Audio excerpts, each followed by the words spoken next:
SSC এবং সমমানের পরীক্ষার্থীরা তোমাদের জন্য কিছু কমন উপযোগী বহু নির্বাচনী প্রশ্নের উত্তর নিয়ে আসছি। তোমরা জানো একটা প্রশ্নের জন্য বহু নির্বাচনের ক্ষেত্রে 1 মিনিট করে, অর্থাৎ 30টার জন্য 30 মিনিট সময় পাবে। তার জন্য তোমরা প্রথমে পরীক্ষার হলে ক্যালকুলেটরটা অন করবে। অন করার পরে এটাকে স্যাক দিবে, অর্থাৎ এসি কয়েকবার টিপবে। কয়েকবার এসি টিপার পরে ক্যালকুলেটর আগে নিশ্চিত করবে যে এটার মধ্যে কোনো সমস্যা নেই। তারপর বাড়ি থেকে একবার চেক করে আনবে। পরীক্ষার হলে প্রথম কাজ হচ্ছে ক্যালকুলেটর অন করা। 100 mS ক্যালকুলেটর পরীক্ষায় গ্রহণযোগ্য। তো 100 mS ক্যালকুলেটর নিবে এবং সেক্ষেত্রে সায়েন্টিফিক ক্যালকুলেটর লাগবে। সায়েন্টিফিক 100 mS ক্যালকুলেটর অন করে এসি কয়েকবার টিপে নিবা। এরপরে প্রশ্ন দেখো। এই ধরনের কয়েকটা প্রশ্ন দেখো প্রত্যেক বছরই থাকে। বার্ষিক 5% হারে মুনাফার এত টাকায় 4 বছরের সরল মুনাফা কত? প্রশ্নটা মেন হচ্ছে কি?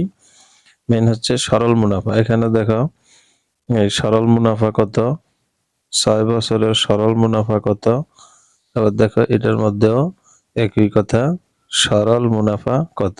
তো প্রত্যেকটা সরল মুনাফা যদি কোনো প্রশ্নের মধ্যে থাকে তাহলে সবসময় মনে রাখবা সেখানে প্রশ্নের মধ্যে 3টি সংখ্যা থাকবে। যেমন এখানে আছে 5, এখানে আছে 5000, এখানে আছে 4। তাহলে এই প্রশ্নের মধ্যে 5টা সংখ্যা। এখানেও দেখো 650, 5, 6।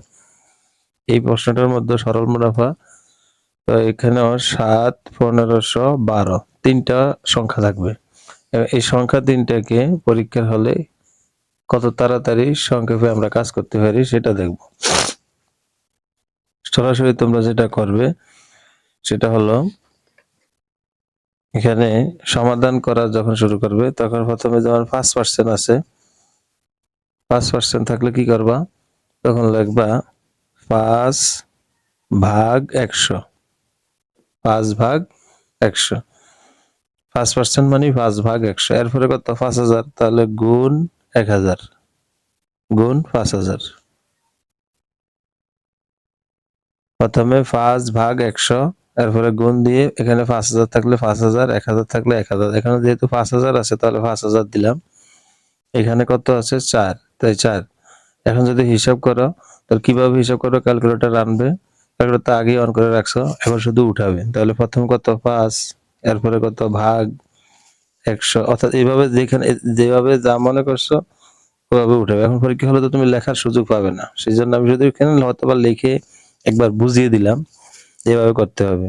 ওখানে পরীক্ষা হলে জাস্ট দেখবে আর উঠাবে। তাহলে 5% মানে 5 ভাগ 100, এরপরে গুণ 5000, 5000, এরপরে গুণ দিয়ে 4। অর্থাৎ সংখ্যা 3টা আমরা কিন্তু উঠিয়ে ফেললাম ক্যালকুলেটরের মধ্যে। এখন ইকুয়াল চাপ দিলে যেটা আসবে এটাই অ্যান্সার। কত আসছে? 1000। এটাই অ্যান্সার। এইভাবে তুমি যতগুলি দেখো। এখন দেখো এটার মধ্যে যদি আমরা হিসাব করি, এটা আর আমার লেখার দরকার। পরীক্ষা হলে মূলত লেখার কাজ নাই, সেখানে তুমি ক্যালকুলেটর একটা হিসাব করার পরে সাধারণত 2বার এসি অবশ্যই প্রেস করবে। তার কারণে তোমার পরবর্তী রেজাল্টটা কিন্তু একদম সঠিক আসার সম্ভাবনা থাকে। তো এখানে আবার দেখো এখানে সরল মুনাফা আছে, কোনটা আসে আমরা জানি না, তবে 3 সিস্টেমের প্রশ্ন আমি এই পর্যন্ত দেখেছি। 3 সিস্টেমের প্রশ্নই তোমাদের সামনে উপস্থাপন করতেছি। এখানে আবার দেখো আসল প্রথম দিছে, মুনাফার হার 5%, আবার 6 বছরের সরল মুনাফা কত। যেভাবেই থাকুক তোমরা খালি খেয়াল করবে সরল মুনাফার ক্ষেত্রে প্রশ্নের মধ্যে 3টি সংখ্যা থাকবে। তো 3টি সংখ্যা 650, 5 আর হলো 6। এটাকে আমরা কিভাবে উঠাবো ক্যালকুলেটরের মধ্যে? তাহলে প্রথমে কত উঠাবে? 650। এই 650 উঠালাম, আমরা 650 প্রথমে উঠালাম। এরপরে কত উঠাবা? এরপরে গুণ 5%, অর্থাৎ 5% মানে একটু আগে বললাম 5%, 6% যাই হোক, 5% হলে 5 ভাগ 100।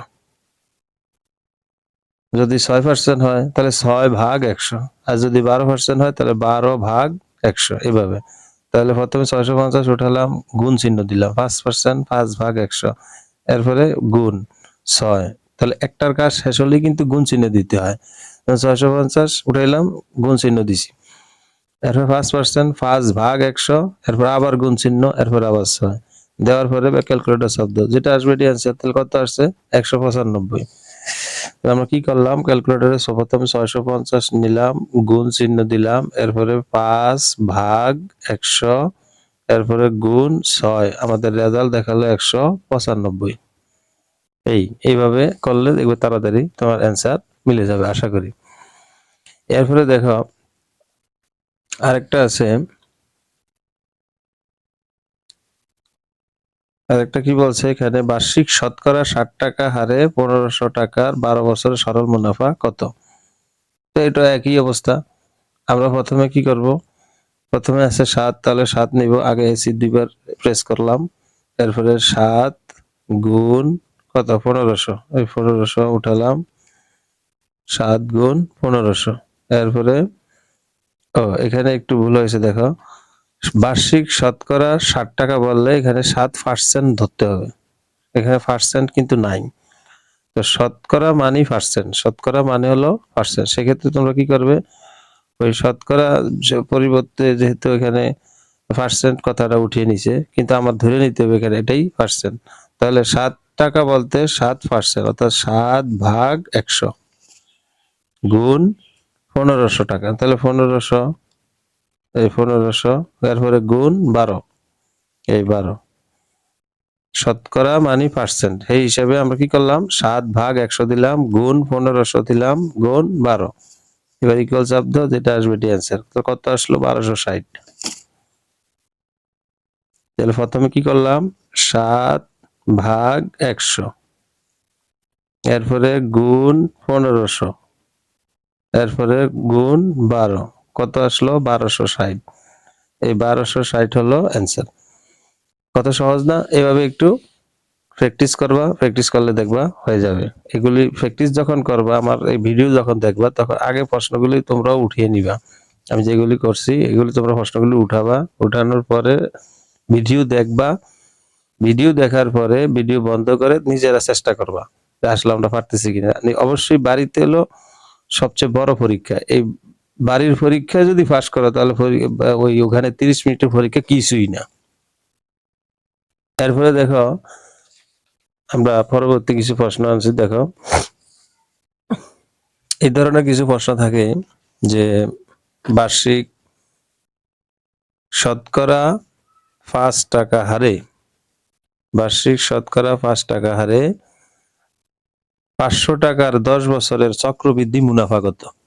তো যদি চক্রবৃদ্ধি মুনাফার কথা আসে, তখন সূত্রটা হচ্ছে সি মাইনাস ফি, সি মাইনাস ফি। এখন সি মাইনাস ফি, আগে সি এর কাজটা করতে হয়। ফি মানে হচ্ছে 500। এখন ফি কাকে চিনবা, ফি সবসময় মনে রাখবা যার শেষে টাকা থাকে, যেই সংখ্যার শেষে টাকা থাকে সেটা হচ্ছে ফি এর মান। যেই সংখ্যার শেষে টাকা থাকে, টাকায়, টাকা, টাকায়, টাকার, এই শব্দটি থাকলে মনে করবা এটা হচ্ছে সি ফি এর মান।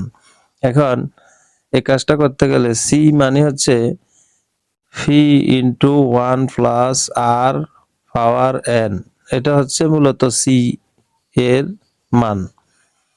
সি এর যে সি এর সূত্র, অর্থাৎ এর সি মানে হচ্ছে চক্রবৃদ্ধি মূল, এই চক্রবৃদ্ধি মূলের সূত্র হচ্ছে এটা। তার থেকে আবার ফি মানে আসল বিয়োগ দিতে হবে। তাহলে তোমরা যেটা করবা সেটা হচ্ছে প্রথমে ফি মানে কত 500, 500 পরে এখন একটা ব্র্যাকেট দিবা, 1 প্লাস আর, আর মানে কত শতকরা 5, এর মানে 5/100, অর্থাৎ 5 ভাগ 100। ক্যালকুলেটরে যেভাবে আমরা প্রেস করব ঠিক ওইভাবেই লিখতেছি। তাহলে ফি মানে 500, এরপরে ব্র্যাকেট দিলাম, এরপরে 1, এরপরে প্লাস আর, আর মানে হচ্ছে শতকরা 5, শতকরা 5 মানে 5%, অর্থাৎ 5 ভাগ 100। এরপরে আমরা পাওয়ার দিব, পাওয়ারটা ক্যালকুলেটরে এরকম একটা সংকেত দেখবা, ওইটা দেওয়ার পরে যত বছর তত এখানে বসিয়ে দিবা। অনেক সময় 5 বছর থাকে, অনেক সময় 3 বছর থাকে, যাই থাকুক ওইটা এখানে বসিয়ে দিবা। বছর মানে হচ্ছে এন, এরপরে মাইনাস, এই মাইনাসের আবার ফি কত আছে, ফি হচ্ছে 500। এখন আমরা দেখো যেভাবে এখানে লিখছি ওইভাবে এখন ক্যালকুলেটর আমরা প্রেস করব। তাহলে প্রথমে কি লিখছিলাম, প্রথমে 500, এই 500 উঠালাম। আগে ক্যালকুলেটর দুইবার এসি ফেস করে নিবে, তাতে বিশুদ্ধ মান আসবে। 500 এরপরে কত ব্রেকেট 1 প্লাস আবার 5 ভাগ 100, এরপরে ব্রেকেট, এরপরে পাওয়ার 10, এরপরে হচ্ছে বিয়োগ 500, যেটা আসবে এটাই অ্যান্সার। তাহলে আসলো কত 314 টাকা 44 পয়সা। এটাই তোমরা অ্যান্সার হিসাবে অপশনে পাইবা। কত 314.44 পয়সা, এটা অ্যান্সারে পাইয়া যাবা। তো এইভাবে তোমরা যদি প্র্যাকটিস করো, আমি তো একবার দেখালাম, যদি তোমরা বারবার টেনে টেনে দেখো আশা করি বুঝবে। ক্যালকুলেটরে এভাবে বাস্তব হিসাব করতে গেলে তোমরা ফেঁসিয়ে দিতে পারো, ঠিক যেভাবে দেখাইছি ওভাবে একটু প্র্যাকটিস করবা। এরপরে দেখো আরেকটা, এটা হচ্ছে আবার বলছে চক্রবৃদ্ধি মূল কত। একটু আগে যেটা বললাম, ওই যে সি মানে হচ্ছে চক্রবৃদ্ধি মূল। এখন সি মানে হচ্ছে কি, সি মানে হচ্ছে পি ইন্টু 1 প্লাস আর পাওয়ার এন।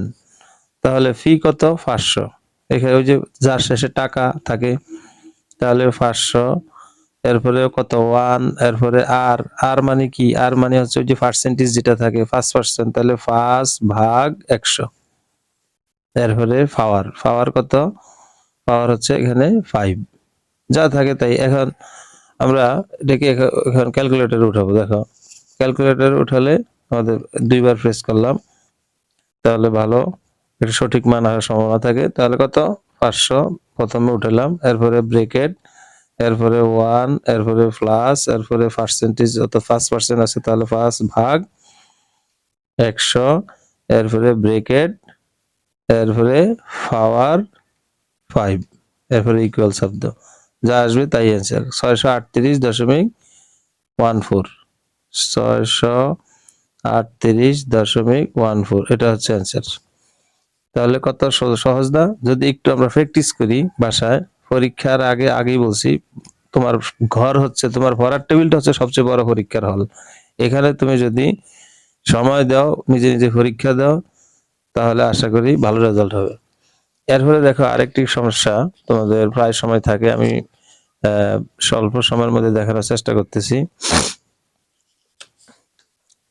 এই ধরনের সমস্যাও থাকে অনেকগুলি। যেমন একটি কলমের ক্রয় মূল্য 10 টাকা হলে 20% লাভে কলমটির বিক্রয় মূল্য কত? তাহলে এই সমস্ত সমস্যাগুলি যদি থাকে, কলমের ক্রয় মূল্য দেওয়া থাকবে, কলমের বিক্রয় মূল্য কত, এটা প্রায় সময় আসে। এই প্রশ্নগুলি অনেক সোজা। যা থাকবে নিয়ম হচ্ছে, ওই ক্রয় মূল্য যেটা থাকবে, ক্রয় মূল্যটাকে সবসময় দুইবার ক্যালকুলেটরে উঠাবে। যেমন আছে ক্রয় মূল্য কত 10, এই জন্য দেখো 10 যোগ 10 দিছি, দেওয়ার পরে একটা গুণ চিহ্ন দিয়া 20%, 20% মানে কি, একটু আগে দেখছি আমরা, 20% মানে হচ্ছে 20 ভাগ 100, একটু আগে আমরা দেখছি। 10 যোগ 10, যে ক্রয় মূল্য যেটা থাকবে সেটা ক্যালকুলেটরে দুইবার, আমি শুধু ক্যালকুলেটরের ভাষাকে তোমাদেরকে বুঝিয়ে দিতেছি, ক্যালকুলেটরের মাধ্যমে করতে হবে পরীক্ষার হলে, এছাড়া কোনো পদ্ধতি করতে গেলে ভুল হয়ে যাওয়ার সম্ভাবনা থাকবে। তাহলে 10 যোগ 10, যেটা ক্রয় মূল্য থাকবে ওটাকে দুইবার ক্যালকুলেটরে উঠাবে, এরপরে গুণ চিহ্ন দিয়ে 20% থাকলে 20 ভাগ 100, 10% থাকলে 10 ভাগ 100, 5% থাকলে 5 ভাগ 100, এইভাবে। তাহলে দেখো আমরা এটা করি, দুইবার প্রেস করে নিলাম এসি কে। তাহলে প্রথম কত, ক্রয় মূল্য যেটা থাকে এটাকে ক্যালকুলেটরে দুইবার উঠাতে হয়, তাহলে 10 যোগ 10, দুইবার যে উঠাবা, দুইবারের মাঝখানে কি দিবা, যোগ চিহ্ন দিবা, 10 যোগ 10, এরপরে গুণ, এরপরে 20%, তাহলে 20 ভাগ 100, এই ইকুয়াল চাপ দিলে তোমাকে রেজাল্ট দেখাবে কত আসছে 12, তাহলে 12 টাকা হচ্ছে অ্যান্সার। এইভাবে। এরপর আরেকটা দেখো, এটা একই অবস্থা, এখানেও দেখো আছে, এখানে দেখো একটা বইয়ের ক্রয় মূল্য 850 টাকা দেওয়া হয়েছে। তাহলে ক্রয় মূল্যটাকে একটু আগে আমরা দেখেছিলাম, ক্রয় মূল্যটাকে দুইবার ব্যবহার করতে হয়, 850 যোগ 850, 850 যোগ 850, ওখানে 10 আছিল এই জন্য 10 যোগ 10 দিছি। এরপরে কাজ হচ্ছে গুণ, 10% আছে, তাহলে 10 ভাগ 100, 10 ভাগ 100, যেটা আসবে এটাই অ্যান্সার, 935। তাহলে আমরা কি করলাম, 850 ক্রয় মূল্য, এই জন্য ক্রয় মূল্যকে দুইবার উঠাতে হবে, দুইবার উঠালাম, এরপরে গুণ চিহ্ন দিলাম 10%, 10% মানে হচ্ছে 10/100। ক্যালকুলেটরে ঠিক এভাবে উঠিয়ে দিবে। তোমাকে অবশ্যই ইকুয়াল চাপ দিলে দেখবা যে অ্যান্সার দেখিয়ে দিছিস 935।